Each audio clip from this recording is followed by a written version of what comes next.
एक साल के भीतर छठी सातवीं बार प्रधानमंत्री बिहार आ रहे हैं। ये अपने में दर्शाता है कि उनके लिए बिहार कितनी बड़ी प्राथमिकता है। और विकसित देश की बात जब हम लोग करते हैं, वो बिना बिहार और बिहार के गांव के विकसित वो नहीं बन पाए। और इसीलिए जब जब प्रधानमंत्री आते हैं, हजारों करोड़ की योजनाओं को बिहार को सौंप कर जाते हैं और उसकी लगातार इस डबल इंजन की सरकार में मुख्यमंत्री जी के नेतृत्व में उसकी मॉनिटरिंग होती है। जिस तरीके से बिहार में एयरपोर्ट आया है, लंबे समय से बिहारियों की मांग थी, दशकों से हम लोग कर रहे थे। ये अगर संभव हुआ तो प्रधानमंत्री जी के नेतृत्व में ही संभव हुआ। बिहार में एम्स की बात हो, विधि व्यवस्था यहाँ पे बैठाने की बात हो, इंफ्रास्ट्रक्चर यहाँ पे डेवलप करने की बात हो, मेरे खुद के मंत्रालय से नेफ्टम जैसा इतना बड़ा एक इंस्टीट्यूट हम लोग यहाँ पे लेकर आए, तमाम चीजें दर्शाती हैं कि जो जो वादे प्रधानमंत्री जी ने लोकसभा में किए थे, उन वादों को हम लोग पूरा कर रहे हैं। और बिहार की जनता का विश्वास हमारे गठबंधन पे है। इस बार एक ऐतिहासिक जीत के साथ एनडीए सरकार बनाएगा, 225 से ज्यादा सीटें जीत। पार्टी अगर फैसला लेती है,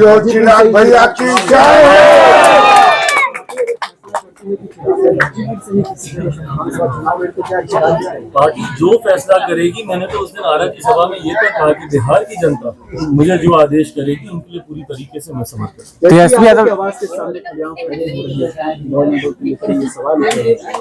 बहुत बड़ी चिंता का विषय है। अगर ऐसे इतने ज्यादा सेंसिटिव एरिया में भी अगर इस तरीके से फायरिंग अगर हो रही है, मैं स्थानीय प्रशासन से और जरूर ये आग्रह करूंगा कि इसको पूरी गंभीरता से लेने की जरूरत है। चुनावी वर्ष होने की वजह से कई ऐसे असामाजिक तत्व हैं जो एक भय का माहौल बनाने का प्रयास करते हैं। और हाल फिलहाल के दिनों में जिस तरीके से ये घटनाएं बढ़ी हैं, ये दर्शाता है कि बिहार में भय का माहौल बनाने का प्रयास असामाजिक तत्वों के द्वारा किया जाता है। ऐसे में जिम्मेदारी हमारी सरकार की ही है और विशेषता हमारे प्रशासन की है कि ऐसे असामाजिक तत्वों को, अपराधियों तुरंत धरपकड़ हो और कड़ी से कड़ी सजा दी जाए, जब तक कानून का भय उनके मन में नहीं होगा। मैं बिहार सरकार का मैं हिस्सा नहीं हूँ, सरकार का समर्थन मैं जरूर करता हूँ।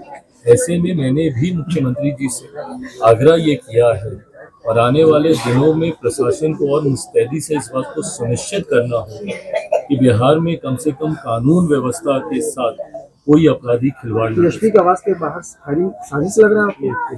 ये जांच का विषय है, बहुत जल्दी होगा इस पर कोई टिप्पणी करना, बट एक बार जांच रिपोर्ट सामने आती है, दोषी जो होगा उस पर कार्रवाई जरूर। यूपी में एक महिला जो है कि पेट्रोल पंप पे सरेआम एक पिस्टल गिरा देते हैं और उसके कांग्रेस सम्मानित करता है, इसको कैसे देखते हैं?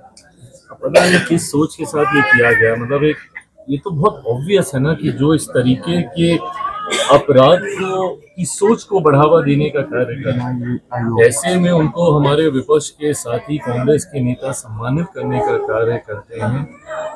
किस सोच के साथ ये किया जा रहा है? क्या इस तरीके से हथियार लहराने को एक आम परंपरा बनाने की सोच विपक्ष के साथी अगर रखते हैं तो ये गलत सोच है। आप को लेकर के कई बार तेजस्वी यादव हमला जमाई आयोग को लेकर के लगातार चर्चाएं तेज है। देखिए, कुछ लोग हैं जो चुनाव का एजेंडा विकास से भटकाना चाहते हैं और ये मैं बोलूँ, मैं बिहारी फर्स्ट की सोच के साथ मैं आगे बढ़ रहा हूँ। और एक बात तय है कि बिहार में चुनाव होगा तो सिर्फ और सिर्फ विकास के मुद्दे पर ही।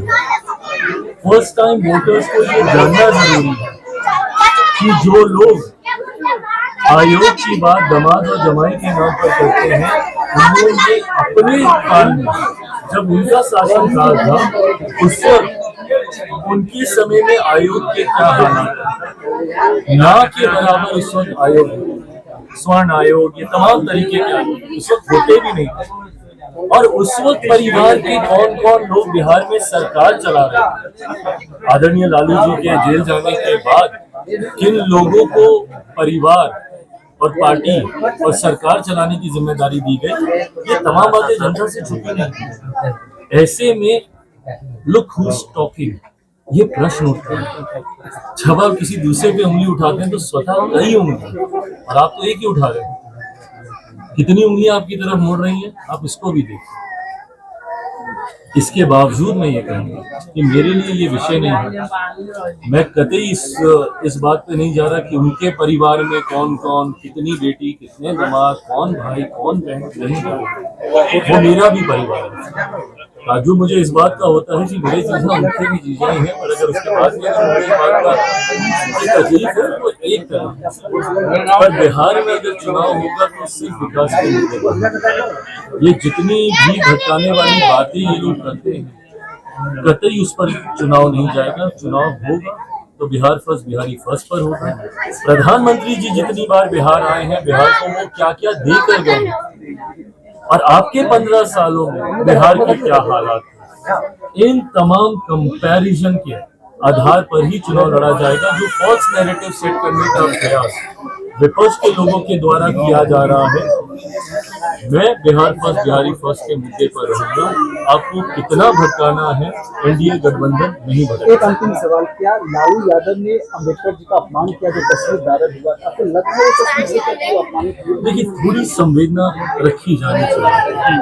अनुभवी हैं, बुजुर्ग हैं, देखिए मैं उनकी सेहत का भी मैं सम्मान करता हूँ, पर ऐसे में आपको इतनी चिंता अनुभव के नाते जरूर होनी चाहिए कि बाबा साहेब, और बाबा साहेब को मैं कभी ये नहीं बोलूँगा कि सिर्फ दलितों के, अनुसूचित जाति जनजाति से आने वाले लोगों के ही वो नेता थे। हमारे संविधान के रचयिता है, संविधान के निर्माता है। देश की 140 करोड़ जनता उसी संविधान के आधार पर देश चलता है। देश की 140 करोड़ जनता उनको मानती है, उनका सम्मान करती है। ऐसे में जो दृश्य सामने आया उसने भावनाओं को जरूर ठेस पहुंचाई, और आदरणीय लालू जी से ये उम्मीद नहीं की जाती। अनुभवी हैं, जानकार हैं, महापुरुषों का सम्मान करना वो जानते हैं। किस सोच के साथ उन्होंने इस दृश्य को हम लोग के सामने लाया मुझे नहीं पता, बट हाँ, इससे भावनाओं को ठेस जरूर पहुंची, और कहीं ना कहीं वो सोच, दलित विरोधी सोच जो राजद के साथ जोड़कर कही जाती है, उस सोच को, उस भावना को भी बल मिला।